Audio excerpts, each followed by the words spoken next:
Hi, everybody. It's Denise. Denise. Well, whatever Uncle Pete would call me at any time. But I just wanted to say I'm sorry we couldn't be there with you guys today. But I did want to share some things and thoughts about Uncle Pete. Standing in front of the clock that he made for Aunt Connie. And he had always wanted me to have it, but after she was gone, he said he couldn't let it go just yet because whenever it rang, the sound, it reminded him of her. And now we have it, and when we hear the sound, we think of her and we think of him as well. And over here, I have a globe and the lions that the globe had sat on, and that's in our great room. And over here, if I can get it in, I'm just going to do the clock. There we go. I'm not good at reverse photography. That's a clock. Gosh, there we go. Well, move this guy. That's a clock, I believe, from GE that Uncle Pete had gotten for a certain amount of years of service. And we call that the Bim Bam clock because when it goes off on the hour, it doesn't gong. It actually says like Bim Bam, or that's what it sounds like. So we call it the Bim Bam clock. And I was hoping to do it on the hour, but when I thought about all the clocks going off, I didn't think it would be a good idea. But that's the Bim Bam clock. And then we have here, like, when Aunt Connie had passed, Uncle Pete was asking everyone to take, did they want something and come and get something. And he gave me this, and he would say, like, I don't know if you'll ever use it, but here it is in my pantry. And this is an emulsifier.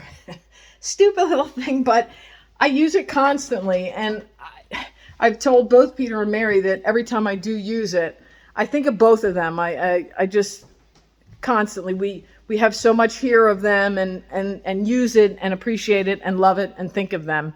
So I'm going to pause right now. I'm going to run outside. I have a quick story about something outside that was a pretty funny Uncle Pete story that I'm going to share. So I'll be right back. Okay, I'm back. So up there in the background, those are Purple Martin houses, and they're special houses that you put up to attract Purple Martins. And I think we put those up our second year.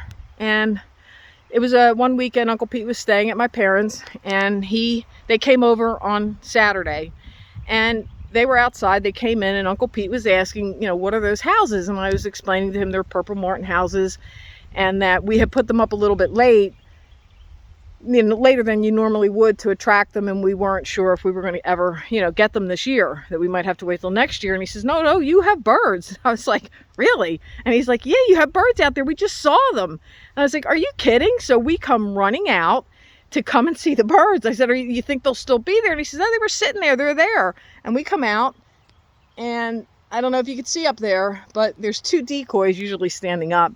And those are the two birds that Uncle Pete thought were the real birds. So we laughed long and hard about that one because he just was so excited to tell us that we got the birds we were hoping for.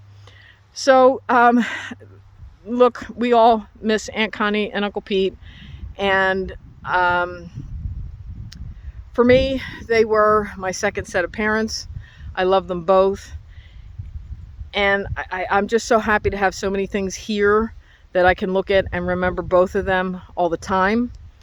I hope that Uncle Pete is reunited with Aunt Connie now and that he's happy again because he lost a piece of his soul when he lost her. So Uncle Pete, Aunt Connie, rest in peace. Be happy together in eternity. Everyone there today, I hope you have a wonderful time together celebrating his life. And just enjoy the day, and sorry we couldn't be there.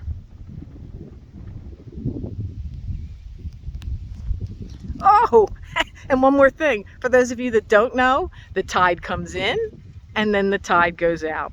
And I'm going to leave you with that.